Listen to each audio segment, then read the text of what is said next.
Bueno, por aquí tengo una invitada que ya saben ustedes el cariño que le tengo, madrina mía.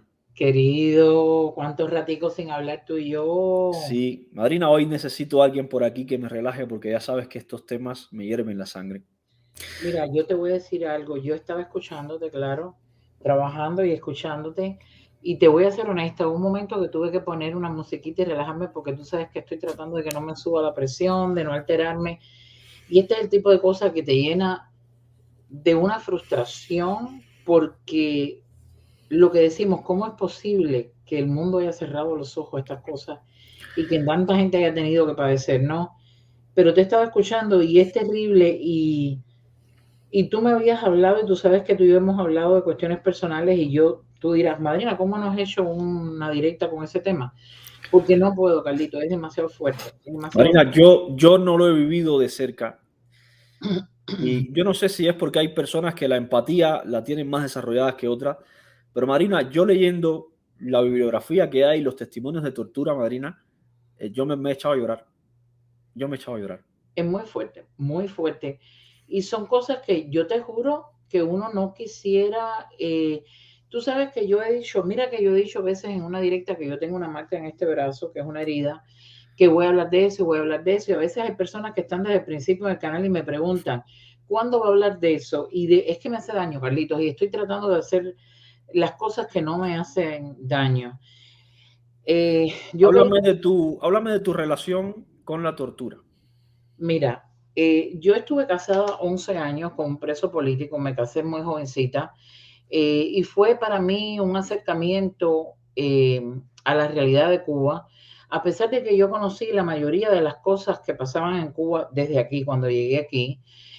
Yo tuve, como digo, por suerte y por desgracia, el encuentro con personas en mi vida, un novio que tuve que era una persona, un gusano, como se le decía, que mi familia, es decir, tuve también la suerte de no tener a nadie en mi familia que fuera comunista ni del partido.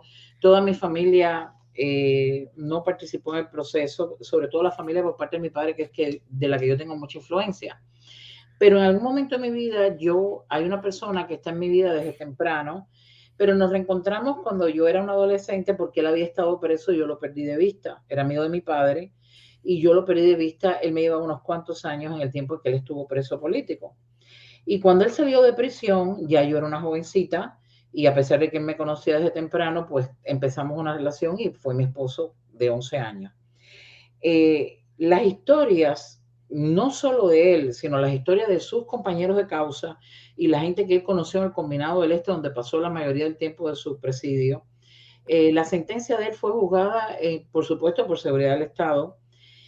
Y las historias que yo viví desde tan joven me marcaron para toda la vida. Las historias de la represión, de todas las cosas que pasaron en la prisión, lo que pasaron cuando salieron de la prisión, que es la parte que a mí me tocó, al haberme casado con un preso político, yo fui acosada, lo tengo que decir así directamente, se me visitaba, se me trató de hacer cuando antes de casarnos la idea de que me separara de él, que yo era una muchacha joven, que iba a perder mi vida al lado de una persona que ya estaba marcado en la revolución y que era un contrarrevolucionario.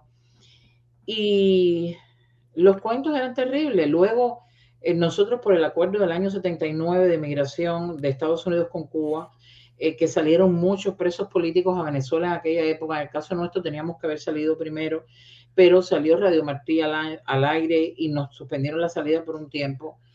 Y bueno, ese periodo que yo conocía tantos presos políticos, las historias son incalculables, de terror, de terror. En el caso en particular mío, yo le debo a esta persona con la que me divorcié después de estar unos años aquí en Miami, y no, La foto que me mandaste, es de Heriberto Mederos. la, El la, la puedo poner. sí, la puedes poner, la puedes poner.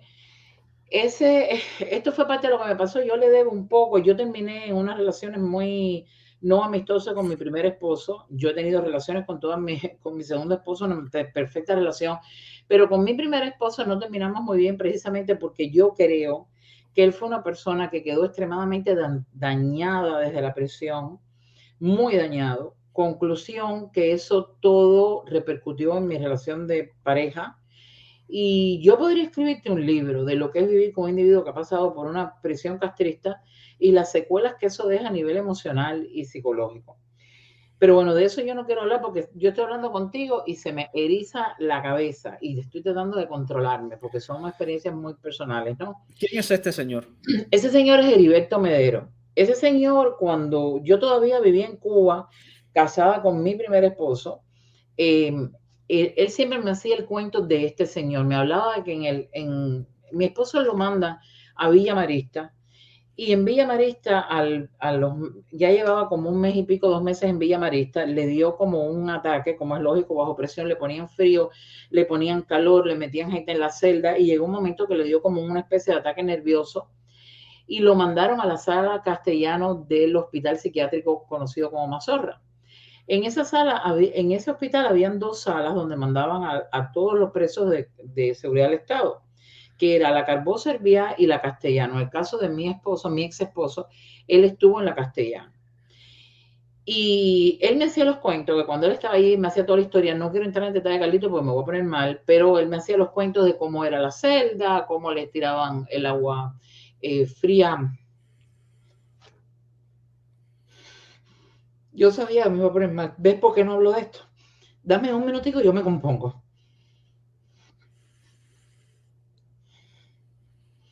Entonces, en esos cuentos, yo era muy jovencita y todo eso a mí me impresionó demasiado. Porque se defecaban ahí mismo, se orinaban ahí mismo y con las mangueras le tiraban agua para que corriera las heces fecales y la orina. Y él me contaba que había una persona que era un enfermero que era muy buena persona, que a él le parecía que era muy buena persona, porque cuando él estaba muy, muy mal, esta persona venía y le daba una pastillita que lo dormía o lo ponía que él creía que estaba durmiendo como en un colchón. Una pastilla que lo enajenaba y lo hacía creer que estaba en un colchón de pluma. Pero que al cabo del tiempo que él se dio cuenta que esta persona, él no era tan buena persona como él creía, porque él empezó a notar que cada vez que le daba la pastillita, él tenía como cortaduras y sangre en las comisuras de los labios y mucho dolor en lo que es la mandíbula.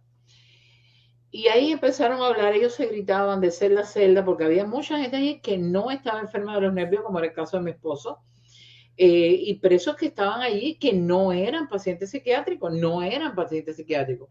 Y ellos se gritaban de celda a celda y se contaban lo que pasaba. Bueno, cuando él me hizo esos cuentos, que yo era tan joven, yo creí que él estaba exagerando y es la parte que a veces me hace llorar porque siento que le debí confianza.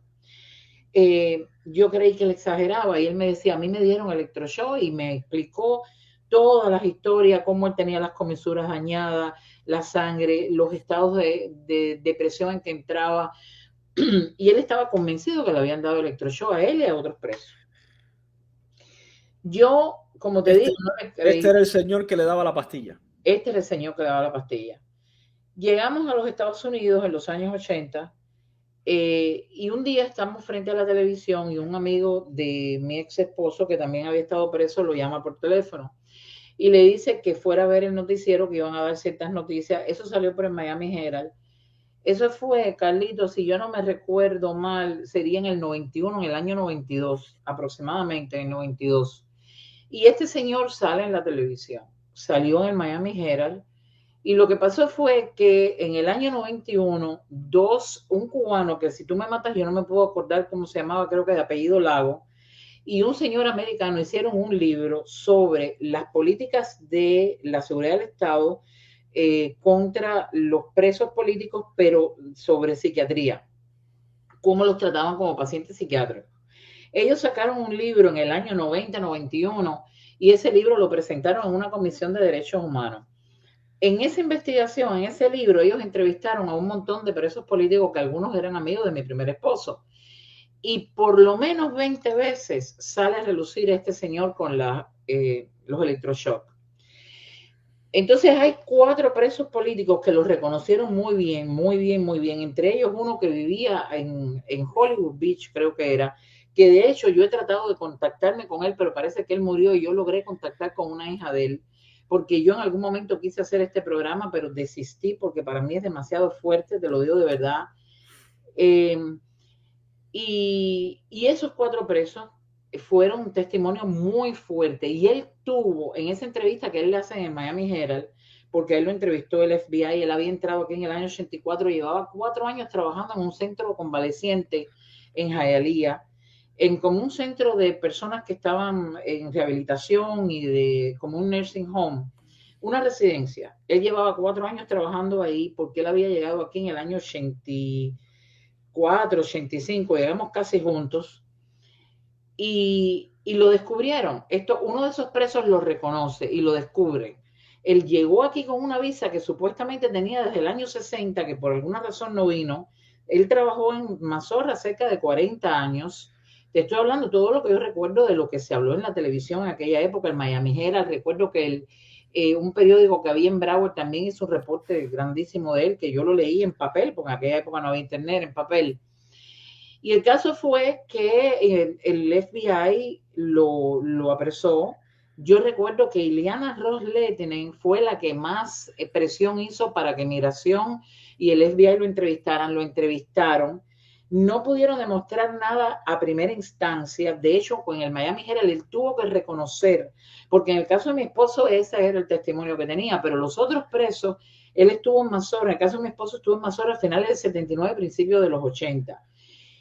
Pero los otros presos contaban de que él le ponía electrodos con electricidad en los testículos, que le ponía madera en la boca para hacer los electroshocks, que le hacían entre 16, 20, 20 y pico electroshocks diarios, que los tiraban cuando estaban desmadejados uno arriba de los otros en un rincón hasta que se iban despertando. Carlito, es muy fuerte. Y bueno, los cuentos fueron terribles. El caso de mi ex esposo, cuando lo vio en la pantalla, no te lo puedo explicar. Yo tuve una semana fuertísima porque él se descontroló cuando él vio a este señor y luego todos se llamaron, los que eran amigos, los que habían estado juntos en la prisión. No te puedo contar que aquello fue una historia. Ileana Ros-Lehtinen logró que a él lo llevaran a juicio por haber mentido al aplicar la inmigración. Él murió, si yo no mal recuerdo, en el 2001. Fue un proceso que duró, él salió bajo fianza para la calle, los presos lo estaban buscando para allá, tú sabes qué, le dieron incluso protección, estaba escondido, él tuvo que aceptar que él sí ponía a la gente en solitaria, que tenía 2 pacientes psiquiátricos de Mazorra, que no me puedo acordar cómo le llamaban, a uno le decían Mayarí, que los 2 lo ayudaban a él a dar estos electroshocks, y eran pacientes psiquiátricos dándole electroshocks a los presos políticos. Conclusión, que él murió durante el periodo de que le estaban haciendo el juicio de migración, que supuestamente le iban a pedir 5 años, y murió. Murió con 79 años tranquilamente en Miami. Y bueno, no, nunca el juicio, se enteraron cuando estaba la audiencia de juicio para meterlo preso, que había muerto.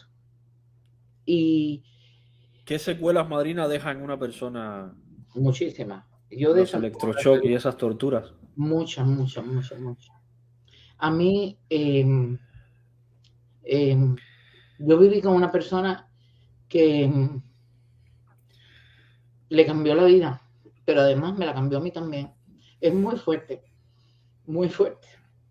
porque es el nivel de impotencia que tú sientes, que tú no puedes. Yo estoy hablando de esto hoy y yo he hablado poco de esto, porque te marca y a toda la gente alrededor de ti el conflicto con la familia, el hecho de que tú no le creas, sentirse que no le creen. Yo misma no le creía. Y yo recuerdo cuando eso pasó aquí, que yo le dije a él, lo siento por no haberte creído, porque yo creí que él me estaba exagerando. Y luego, bueno, ya yo estaba separada de cuando este señor murió y me volví a acordar de toda esa historia. La he vivido muchas veces. Eh, y tanta gente con la que yo trabajé cuando llegué aquí, yo trabajé con muchos presos políticos, eh, historias de terror que te quedan para siempre, porque no se ha hecho justicia, no se ha hecho justicia.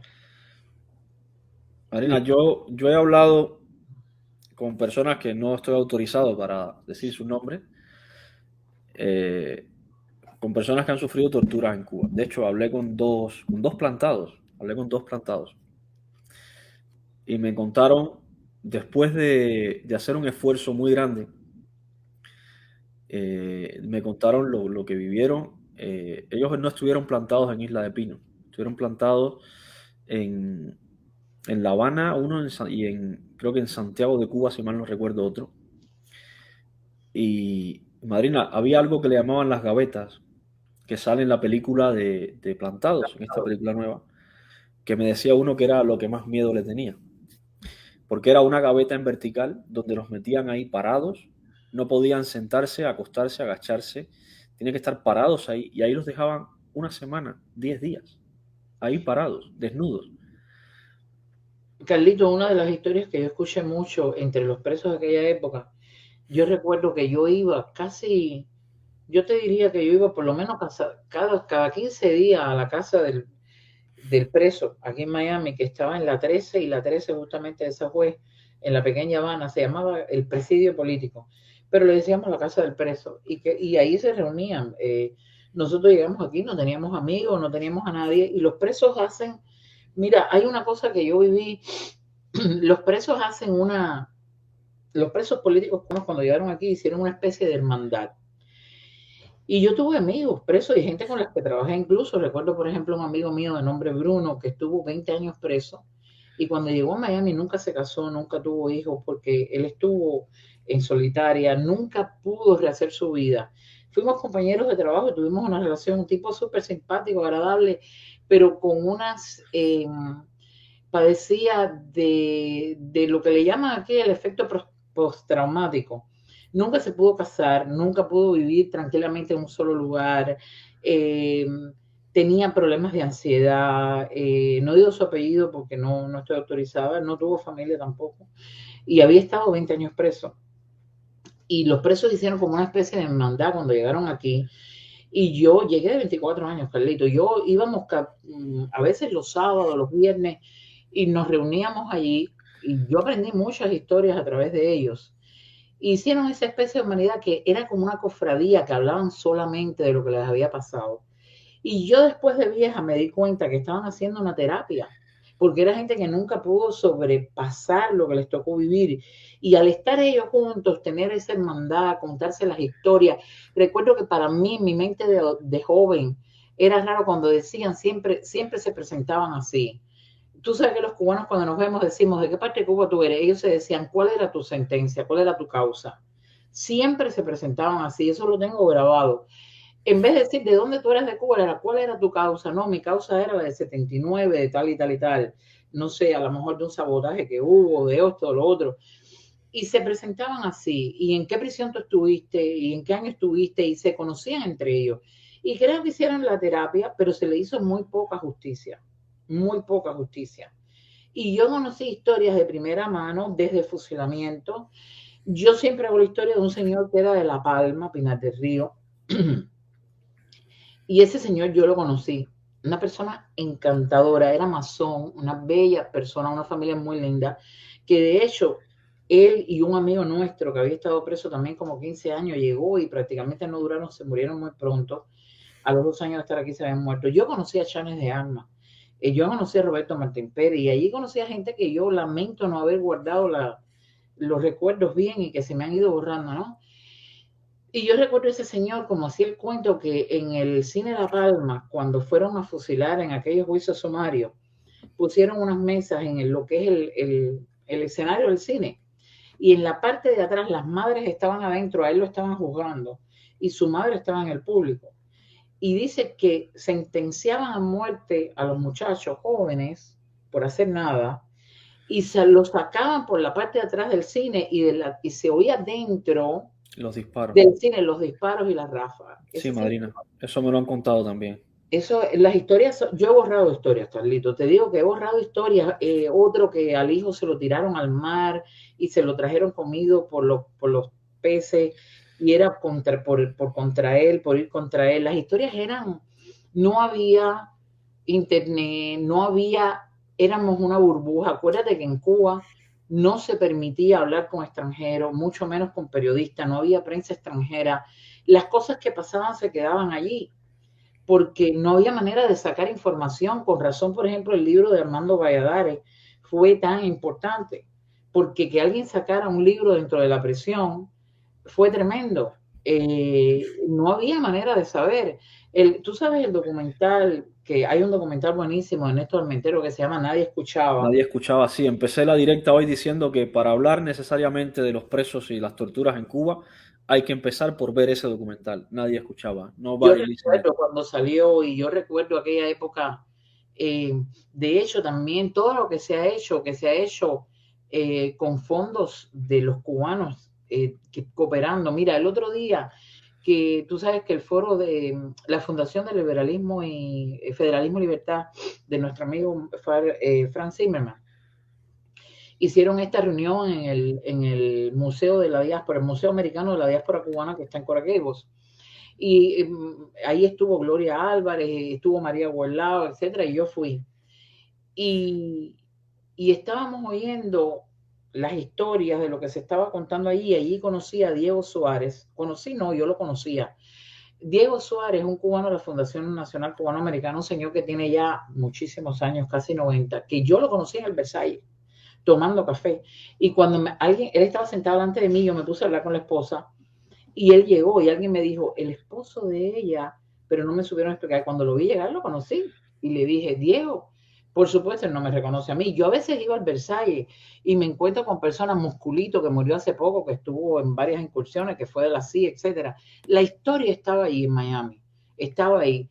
Y yo le dije a Diego, ¿qué tal? A veces yo iba y no me reconocían porque yo era una jovencita cuando iba allí y me he hecho una vieja. Ese señor, yo lo vi delante de mí ya mayor, y yo lo miré así, después nos pusimos a conversar. Él fue uno de los grandes de la Fundación Nacional Cubana Americana. Tú no sabes, Carlito, la cantidad de dineros que cubanos en Miami, de su bolsillo, sin que, de su trabajo, que donaban para la causa, como nosotros le llamábamos, la causa de Cuba. Ahora los movimientos nuevos que se dice Patria y Vida, nosotros le llamábamos la causa, la lucha por la causa. Así lo heredé yo de los que estaban aquí cuando yo llegué. Gente, Jorge Mascanosa, he conocido en el Versalles hace 3 días a la cuñada de la esposa de Mascanosa, de la viuda. Lo que hicieron los cubanos aquí, presos políticos, gente común y corriente como tú y como yo, que donaban cientos de miles de dólares para la causa cubana, para documentales, para libros. Fue increíble. Si no, no se hubiera sabido nada. Si no hubiese sido por esos cubanos, no se hubiera sabido nada de lo que está pasando hoy, porque verdaderamente nadie escuchaba. Sobre todo en una Latinoamérica, cuando yo llegué aquí, Carlito, yo tuve problemas con colombianos, con venezolanos, con peruanos que decían que los cubanos éramos cobardes porque nos íbamos, que en Cuba no pasaba nada, porque oían a Silvio Rodríguez, porque Cuba era una maravilla, la revolución, Fidel. A mí me tocó, esa fue mi generación, de coger muchos dolores de cabeza en Miami en esa discusión. Yo me siento ahora pleno cuando la gente... Marina, pues imagínate yo llegar aquí a España y encontrarme de sopetón con el documental Nadie Escuchaba, con el libro de Hugo Matos, con testimonios de torturados. Eh, yo, mira, con lo del remolcador 13 de marzo, es una acumulación de cosas malas que se te va metiendo dentro, porque además ya no solo la sensación de sentirme engañado, estafado durante toda mi vida, sino engañado y estafado con tanta maldad, ¿sabes? Haberme hecho de alguna forma cómplice por acción o por omisión de tanta maldad durante años. Y Mucho. llegar de pronto aquí y meterme en internet y empezar a sacar todo eso es algo que me hace pupa, como decimos acá. Yo de este tema me cuesta mucho hablar, madrina. Lo he hecho hoy, Mucho, mucho. Yo no puedo. pero Yo me cuesta me mucho. alegro que tú lo hayas hecho porque este es un tema que yo no puedo. Hay otros que no, que el día que yo te tenga que hacer la historia de la marca, que esta herida que yo tengo en el brazo, el día que yo te tenga que hacer la historia de esa herida, te la puedo hacer a ti, es que no puedo hablar de eso, Carlito. Hay cosas, mira, yo me doy cuenta que he borrado literalmente muchas cosas para poder seguir, porque si yo no borraba todo eso, ¿cómo yo seguía adelante? ¿Cómo tú te vuelves a ser feliz? Cuando yo llegué aquí, Yo traía, Carlito, una rabia. Yo fui de las personas que me fui de Cuba para no volver. Volví después de muchos años. Y tú sabes, porque yo te lo he contado, la razón por la que volví después varias veces. Pero yo me fui de Cuba, yo me fui con rabia, con mucha rabia. Yo dejé un país que por eso que cada vez que yo me encuentro ahora, y lo voy a aprovechar que estoy aquí contigo para decirlo, yo no tengo rabia por dentro, tengo todavía, nos deben muchas cosas. Hay momentos que en una grieta yo me pongo a llorar y la gente dirá, esta señora está loca. No, yo no estoy loca. Yo tengo una historia, yo tengo una vida y me deben cosas. Siento una sensación, no te la puedo explicar. Es una sensación que llevaría horas y que uno ha borrado, pero a veces siento que me deben cosas, que la dictadura cubana me debe, que Fidel Castro se muriera en su cama tranquilamente, es una deuda que ha tenido la historia de Cuba con muchos cubanos. Yo recuerdo el día exacto que murió Fidel Castro, yo me tiré a la calle, yo me fui al Versalles. Yo recuerdo que la primera persona en la que yo pensé y me puse a llorar profundamente fue en Celia Cruz. En aquella imagen, cuando metió la mano, lo he dicho muchas veces, sacar la tierra desde Guantánamo, que ella metió la mano por la cerca cuando fue a cantarle a los balseros. Y yo no sé por qué, Carlito, lo que me venía a la mente era Celia Cruz. No me venía más nadie que ella a la mente. Sentimos que hay una deuda. Parte de lo que uno tiene la fuerza para estar aquí diciendo esto es por esa deuda. Y yo he perdonado muchas cosas, créeme. Carlito, la persona por la que yo no me pude graduar a la universidad, que al final le agradezco, está aquí, en Miami. A mí me invitaron a un WhatsApp del grupo de la universidad. Y yo estuve en la universidad 2 años, no más. Y yo le pregunté, fulana de tal está, y me dije, no, está en el WhatsApp. Le dije, mejor yo no entro. Porque no quiero guardar rencor, no quiero poner mal a la situación en un grupo de amigos que estudiaron, se graduaron, y yo no quería poner la, ¿cómo decirte?, la podrida, pero sabía que no podía estar en el mismo lugar que ella. Y está aquí, yo tengo el Facebook de ella, y me pensé 1000 veces, ¿le contesto? No le contesto. Le digo, y después terminé diciendo, ella tenía 20 y pico de años, tenía 20 años, era una muchachita, cambió de pensar, hoy está aquí y lo dejé pasar. Hemos perdonado. Sí, hemos perdonado. No sé qué yo haría si me la encuentro en la Pero calle. madrina, una disculpa a veces se echa en falta. No la quiero. Para serte honesta, Mira, no, es que es muy fuerte. yo, Tengo que enfrentar eso y no quiero enfrentarlo, yo Carlito. me siento, yo en cierta forma hago lo que hago, madrina, porque yo también me siento que debo algo, pero yo no es que me sienta en deuda con los de atrás, yo me siento en deuda con los que vienen. Yo no puedo permitir que mi hija o mi sobrina crezcan en la misma ignorancia sobre Cuba que crecí yo. Yo no puedo permitirlo. Esa es la razón por la que estamos aquí. Hay No gente que no puedo. lo entiende. A mí me aterra nada más imaginar que pueden crecer y ser engañados de la misma forma en que hemos sido engañados todos nosotros y volver a pensar que Cuba es un paraíso y volver a pensar que la educación es buena y que la salud es buena y que la revolución era lo máximo. No, esa es mi deuda que la voy a pagar hasta el último día de mi vida. Yo tengo amigos que me preguntan, todavía cómo, mira, antes de entrar a YouTube, yo en mi Facebook personal, yo tengo muy pocas personas en mi Facebook personal, yo no tenía Instagram, yo no tenía mucho social media.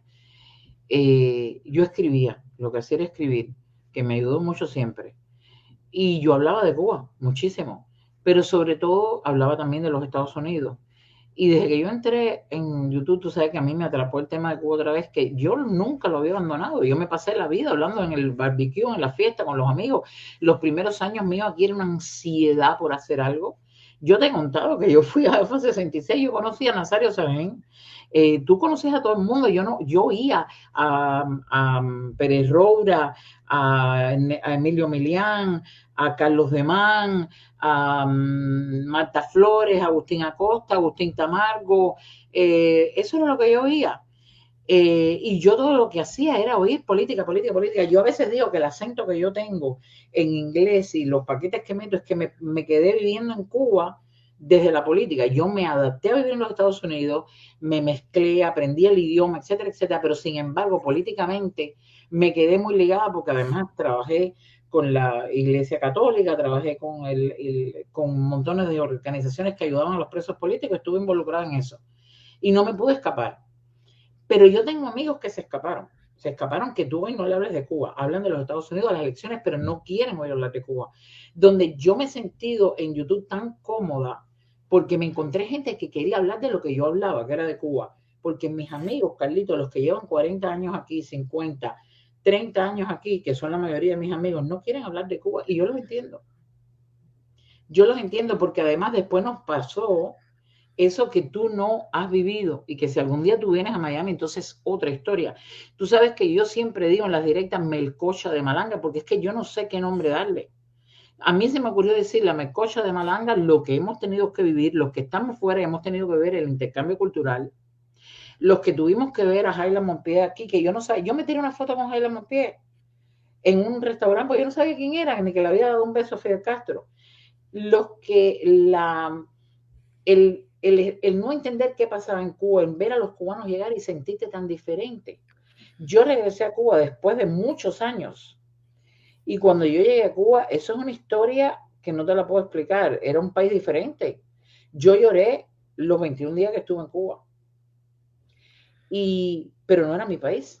Yo tengo una sensación que explicarles es muy difícil. Yo he ido a La Habana y yo llego a La Habana y me encanta y la veo y precioso, los amigos, las emociones, el ruido de la olla de presión, de las guaguas, era una cosa que tenía que ver conmigo, era una cosa que era mi infancia, los recuerdos de la infancia, de la adolescencia, caminar por las calles que parecía que nunca te habías ido, pero cuando yo llegaba a Miami, yo llegaba a mi casa. Yo nunca he vuelto a Cuba para sentir que llegué a mi casa. Yo me fui de 24 años, es lógico de entender, pero me fui con tanto rabia que las veces que regresé a Cuba, yo regresaba a Cuba, pero nunca regresé a mi casa. Yo cuando llego a Miami, llego a mi casa. Y eso es súper, eso no te lo puedo explicar. Esa es una sensación donde tú tienes que ubicar tu identidad. Porque yo aprendí a decir Fort Lauderdale, que dicen que cuando tú dices Fort Lauderdale o available, es que ya tú puedes hablar en inglés. Pero yo no era completamente de aquí, pero tampoco soy de allí. Yo me siento más de Miami que de los Estados Unidos. Y me siento más de los Estados Unidos que de Cuba. Es una cosa muy compleja. Y yo tengo muchos amigos que se olvidaron, que ahora mismo me están viendo, te ven a ti, que me dicen, vi a Carlitos Madrid, gente, mis tías que llevan 40 y pico de años en este país, y te ven y ven a Carlitos y les encanta recuperar eso. Por eso lo que se ha hecho en YouTube y la gente no lo entiende a veces, cuando mis tías que llevan tantísimos años en este país te ven a ti un muchacho joven de otra generación hablar de Cuba y rescatar toda esta historia, es también importante para ese exilio que se siente con una deuda tremenda que nos deben. Marina, tú sabes lo que es estar aquí leyendo nombres de fusilados Horrible. y que te escriba una persona por Facebook y te diga, ese nombre que dijiste es mi papá, fue mi Claro, papá. eso me pasó Y, todo el tiempo. y lo fusilaron en esta causa, por esto, así, así. Y mi mamá, que estaba embarazada de mí, fue a la prisión y cuando llegó le dijeron que 2 horas antes lo habían fusilado, que ya no lo iba a ver. Y mi mamá pensaba que era mentira y casi me aborta. Así nací yo. ¿Sabes? Claro. Eso, madrina. eh, la gente que nos ve no sabe, pero eso se va acumulando tanta cosa por dentro, que a veces te dicen, eh, te veo lleno de odio. No, no es odio, es asco. Es una, es un asco tan profundo. Es algo que da náuseas. Cuando alguien me dice, yo soy Fidel, no, yo no te odio. Yo, si existiera una palabra que resumiera el asco tan grande que siento por ti, no puedo describirlo. Y no es ni siquiera odio. Ese tipo de testimonios de gente que me ha escrito y me ha dicho, a mi abuelo en el Escambray lo torturaron hasta la muerte. Eh, Carlito, ¿tú no has visto un video que yo subí de Tony Chao? Un niño que lo torturaron, niño, porque era un niño. Ese es otro de los que no puedo contar. Yo hice ese video, que no era muy largo, hace ya algún tiempo. Yo llevaba poco tiempo en YouTube. Y es uno de los que más las clarias me cayeron encima. Yo hice otro sobre Zoila, la niña de Placeta. Zoila, que murió Y ahí en se murió Miami. aquí en Miami hace poco. Y loca, completamente enloquecida. Y esos videos que yo subí sobre el Escambray, yo quisiera que tuviera cómo desde Cuba me los atacaron, cómo me venía, las clarias, como le decimos, llegaban y tú veías los comentarios que te hacían, me cayeron a partir de ahí, porque es la historia que no quieren que se cuente. Hay un libro de Enrique Encinosa, yo creo que de todo lo que se ha hecho en el exilio, La guerra olvidada. La guerra olvidada, para mí es el mejor libro sobre el Escambray, porque Encinosa hizo un estudio muy, muy detallado, pero además entrevistó a muchísima gente. Hay gente en el exilio que ya, que por supuesto la gente joven no sabe ni quiénes son. Encinosa creo que está en La Poderosa, que por cierto voy a estar, la próxima semana creo voy a estar en La Poderosa, que me invitaron. Y Encinosa creo que tiene un programa en la Poderosa. Y ese libro, el Escambray, ellos lo niegan, completamente lo niegan. Cuando yo subí la información, todas estas historias, la de Tony Shaw, búscalo, es un muchacho, está en blanco y negro la foto y es rubio. Le fracturaron los huesos, lo dejaron Vaya, ¿para qué contarte? Cuando yo hice ese video, que yo lo que hice fue rescatar historias que yo había oído en el exilio de los presos y documentarme para refrescarlas. Y yo empecé a sacar historias que yo me había olvidado. Por eso yo te juro que yo he llorado la gente creerá que yo he llorado.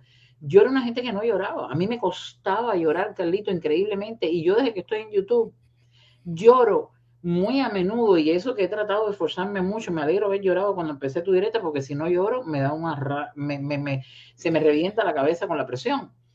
Pero yo he llorado en YouTube tanto, tanto, tanto porque ha sido como que yo tenía un baúl de los recuerdos que estaba tapadito, cerrado y yo no he vivido ninguna de esas historias, yo no tengo un hermano fusilado.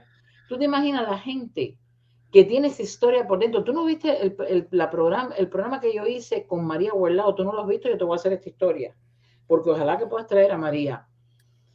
¿Tú sabes cómo María Huerlao, la madre de María Huerlao, supo que el padre de María había muerto? ¿Tú te sabes esa historia? No me la sé. Te la voy a hacer en un minutico, en un segundito. La madre de María, ellos vinieron para acá, ellos salieron de Cuba cuando María Huerlao tenía 7 meses.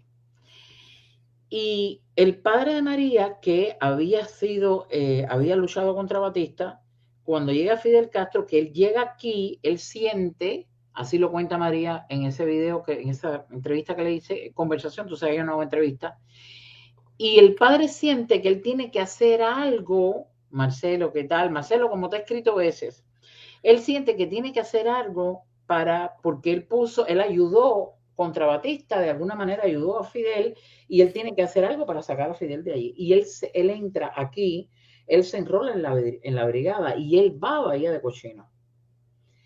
Cuando regresan, el que se formó aquí toda la historia sobre Bahía de Cochino, que quiero hablarte una cosita antes de irme, dejarla clara. Él regresa y la madre de María no sabía nada de él. Y la madre de María va a una consulta médica. Y cuando llega a la consulta médica, hay una revista de Miami, que Bahía de Cochino estaba pasando aquello. Y la madre María coge la revista y empieza a ojearla. Y ve una foto, yo puse la foto en el canal, la directa tiene esa foto, yo le pedí permiso a ella porque es muy fuerte. Y cuando ella se hace que ojea la revista, ella ve un hombre muerto, un brigadista. Y cuando mira al brigadista se da cuenta que es su esposo. María era muy pequeña y ella le escondió esa foto a María siempre. Y cuando María empezó la universidad, de alguna manera encontró esa foto y María encuentra la foto de su padre muerto y a partir de ahí es que empieza la pasión de María Huerlao por la lucha, por visibilizar las violencias dentro de Cuba. Así es porque María Huerlao empieza a hacer lo que hace. Así surgió Archivo Cuba entonces. Así surge Archivo Cuba. Porque su padre, y ahí está la foto, ella se puso a llorar en mi directa. Porque ella no sabía que yo le iba a hablar de esto, pero yo lo sabía, yo conocía esa historia. Y yo le hago la historia y ella se puso a llorar y me dice, mira los años que han pasado, yo todavía no puedo superar esto. La madre lo vio en una revista. Que voy a decirte una cosa y me quiero ir, porque ahora me voy a tomar una aspirinita, me voy a tomar una agüita fría, ya yo no tengo 20 años, querido, estas cosas me afectan, de verdad, Carlito, siento que me está afectando, no sé si un día me voy a tener que ir de aquí, porque esto me está afectando. Hay momentos en que me está afectando, te lo digo seriamente. por las cosas que uno ve, las cosas que uno ve. Después de vivir todo esto, lo que tú ves que te llena otra vez de mucha impotencia. Cómo la dictadura ya conoce el social media, cómo la dictadura nos está atacando literalmente a ti, al otro, a la otra, el trabajo que se está haciendo de social media, el visualizar toda la historia, el rescate de la historia, la dictadura sabe que lo marca, que los destruye y nos están atacando directamente. Yo no estoy hablando aquí de un protagonista, de un protagonismo, están atacando todo lo que visibilice la historia. Sí. Yo hice un videito que lo subí en TikTok y te voy a decir una cosa, ¿por qué esto me afecta? Me afecta porque yo estoy con una tendinitis y yo hago un videito, Carlitos mío, diciendo una tontería y tiene 5,000 views. Y yo hago un video que yo recorto, que lo acabo de hacer, sobre la madre de Pedro Luis Boitel, y yo hago un video con un fragmento de un discurso de Fidel Castro del año 63, homofóbico, al que después le pongo una foto de Mariela Castro, y después pongo una parada gay en La Habana, donde hay un muchacho con un cartel que dice yo soy Fidel, y después yo hablo del código de familia, en 3 minutos, en TikTok. El video mío, maquillando, cantando, tiene 5,000 views. Sin embargo, el video que yo hago de Pedro Luis Boitel y el video que yo hago de este Fidel homofóbico, que lo pongo en Instagram, que lo tengo en TikTok, lo ven 100 personas. Y tú dirás, bueno, Madina, pero me afecta, porque tú dices, pero ¿cómo es posible que todavía esto no tenga nada más que 100 visiones? Hubo hace poco, Madrina, un joven cubano que le dio una lección a mucha gente. El joven que salió diciendo, Lo vi, hablé de él. Y tú sabes lo que yo dije, aquí pasan dos cosas. O es uno que lo cogieron con el narigón en la nariz, o este muchacho quiere views por algo. yo cuando mandaron el video, cuando me lo mandaron, se lo dije a Annie. Le dije, no, este quiere demostrar algo. Yo no Dale días. sé que había demostrado, pero ¿sabes lo que creí? Que estaba creciendo su canal y que lo estaba haciendo como un performance. ¿Tú sabes dónde me di cuenta? Cuando él dijo, a él se le fue, cuando él dijo, porque si quieren tener un carro en Cuba, en un año pueden tenerlo, yo dije, esto no es verdad. Y yo hablé de él, pero hablé rapidito, fíjate que dije, no me voy a detener en él porque yo sabía que había algo que no era cierto. Y ese muchacho al final lo que hizo fue dar una lección buenísima, Claro. buenísima. De verdad, ¿Qué está pasando? eh, Carlito yo, la no- yo, Kardashian. yo no sabía la razón por la que lo había hecho. Yo intuí, por eso ni siquiera lo comenté ni lo compartí ni nada. Yo intuí que él quería demostrar algo, lo que no sabía exactamente qué. Pero dime de las Y Kardashian, Carlito. Dime, mira, Carlito, te voy más lejos, voy a hacer un chiste porque yo necesito aliviar. Yo estoy viendo TikTok. ¿Tú has visto alguna vez TikTok a las 10 de la noche? ¿A las 11 de la noche? yo veo TikTok una vez a la semana, Mira, ¿tú madrina. quieres que te diga algo? Mira, yo lo digo abiertamente porque yo lo puedo demostrar. Hoy yo estaba hablando con Lola y Lola me dijo, de verdad que yo no sé cómo ustedes pueden. Hoy estamos a día 14. La gente dice, porque ustedes quieren view, porque dinero. Cada vez que yo oigo a alguien que dice, porque ustedes están aquí por dinero. Señor, si lo que paga, yo puedo tirar la foto y enseñarlo. Lo que paga YouTube son 300, 400 pesos. Tú dices, esto no lo podría hacer nadie por eso. Mira, yo digo, te lo juro, Carlito, te lo digo de verdad, si yo me fuera a hacer un programa de cocina, si yo me fuera a hacer un programa de hablar, de enseñar la calle, la playa, de lo que fuera, yo iba a ser exitosa. Iba a tener 100,000 suscriptores. ¿Tú sabes por qué nos limitan una directa? Porque es política. Claro. A mí TikTok acaba de empezar, me canceló, me cerró la cuenta 2 días, acaba de empezar. Entonces, tú te vas a TikTok a las 10 de la noche, oye bien esto, y la gente que está hablando de política de los Estados Unidos, de Cuba, los cancelan. Tú te vas a las 10 de la noche y hay una cantidad de mujeres de cualquier edad que hacen así, mira Carlito, esto, se ponen un escote, enseñan el busto y se ponen a hablar. Yo quisiera que tuviera el dinero corriendo allí. A las 10 de la Sí. noche, tú dices, estamos viviendo una realidad alternativa paralela, una locura, una locura. Y me quiero ir diciendo lo siguiente. Lo he dicho en mi canal en estos días, me encontré con estas 3 cubanas el otro día, la excuñada de Mascanosa. Hay una historia por ahí, lo voy a dejar claro, yo sé que yo me busco problemas por decir estas cosas, porque hay gente que es su apreciación, bueno, es la mía, y como es la mía la doy. Hay una historia ahora de querer revitalizar a la fracción del exilio que fue bélica, beligerante, la que hablaba de atentados, de sabotajes, de invasiones. Lo he visto en los últimos tiempos. Voy a decir algo y lo hablé con la cuñada Mascanosa el otro día. Jorge Mascanosa fue el líder más importante que tuvimos los cubanos del exilio. No lo digo yo, lo dicen los exiliados que llegaron en los primeros años. Yo soy de la segunda camada, de la gente cuando vino el Mariel.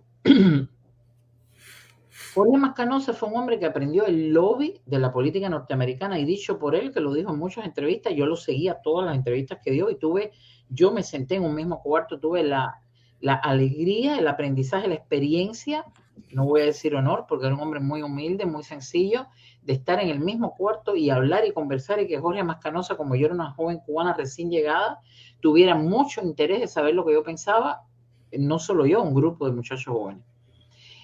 Jorge Mascanosa, que fue el padre de Radio Martí, fue el individuo que lo dijo él, que aprendió con los judíos el lobby de la política norteamericana en Washington. Era un hombre extremadamente pacífico. Y como la Fundación Cubanoamericana, la organización probablemente más organizada, más disciplinada, más grande, la que logró sacar a los cubanos de Perú, la que tiene una cantidad de cosas que se hicieron increíbles, la que donó más dinero, porque hay que decirlo así, hubo muchas organizaciones del exilio, pero la Fundación Nacional Cubana Americana fue la más grande de todas, siempre se concentró en la política internacional, en las relaciones diplomáticas, en la lucha pacífica por la causa de Cuba. Sí, hubo gente muy valiente, gente muy seria, como los brigadistas que fueron a Bahía de Cochinos, y otros tantos que creían que la manera era otra, que era una invasión, que tenían que hacerlo ellos en sus propias manos. No respondió, no funcionó. La brigada, con todo el valor que esos hombres tenían, no funcionó. Yo crecí, y tú también, oyendo a Fidel Castro, en primer lugar con aquella foto de Fidel Castro bajándose del tanque, que era un cobarde, fue la única foto que tuvo, lo único que hizo en Bahía de Cochino, no hizo nada. Aquella foto famosa que se baja del tanque. Luego un Fidel Castro que nos dijo que éramos el primer país en Latinoamérica en vencer al imperialismo gracias a Girón. Girón le hizo más favor a la dictadura diciéndole a Latinoamérica, no a nosotros, a la Latinoamérica, que por primera vez un país tan pequeño y socialista le ganaba a los americanos en una guerra, que no fue una guerra, fueron 4 cubanos con mucho valor, que fueron porque Kennedy los abandonó. Ni siquiera el cuento de los mercenarios es real, No es real. porque no cobraron ni eran parte de un gobierno extranjero. Por supuesto, los abandonaron. No funcionó Nazario Sargent, que lo conocí yo con la misma camisa vieja y rota, una camisa vieja y rota, y Nazario Sargent se murió pobre, vivió pobre, con la idea, yo tengo un pariente cercano en mi familia política, que sus hijos, o el uno vive en Miami a día de hoy, la otra vive en Puerto Rico. Los dos perdieron a su padre porque fue a Cuba en una incursión de Alfa 66 y nunca regresó. No se sabe si lo mataron, no se sabe si lo metieron preso, no se sabe. Yo he hablado muchas veces del campamento que hubo aquí, de Comando Cero, de Frómeta. Eso no funcionó, eso le hizo bien a la dictadura. La lucha bélica, los sabotajes. Fede del Valle, he hecho una directa el otro día hablando de Fede del Valle. No sé si tú te acuerdas quién era Fede del Valle. Sí, claro. La de la tienda del Encanto. La del Encanto, claro. Nunca se supo si de verdad fue el propio gobierno el que se hizo el autosabotaje. Entonces, quiero dejar esto claro antes de irme. Para los que no conocen la historia, para los que no oyeron al exilio histórico, los que no estaban aquí cuando Bahía de Cochinos, para los que no vivieron los años 60, que ya yo estaba nacida, y tuve las historias de primera mano de mi familia, y luego cuando llegué aquí de la gente que la vivió, yo tengo que decir que la porción del exilio que era beligerante y que hablaba de invasión y de guerra era mínima. Ese cuento que te quieren hacer de que eran la mayoría no es verdad. La mayoría del exilio aprendió con Jorge Mascanosa, aprendió con una cantidad de gente que había que hacer la política diferente. Eso que quede claro, porque hoy día, Carlitos, hay una serie en Netflix de Ana Boley, es afroamericana. Hay una serie de Los Miserables de Víctor Hugo donde el inspector es de la raza negra. Están cambiando la historia. Sí. La contracultura, y los cubanos estoy viendo que están haciendo lo mismo, lamentablemente. Querido, ya no me voy a Marina, poner. muchas gracias, Marina. Muchas gracias y perdona por hacerte recordar estas Vida, cosas. no, pero hay que hacerlo, el trabajito queda ahí. Y gracias que estás tú ahí, ustedes son el batón, lo traen en la mano y cuando la madrina se dedique a cocinar, a hacer recetas, tú vas a seguir con esto, yo lo sé. Un beso grandote, Marina. Te quiero, mi niño. Te Chao. quiero, chao.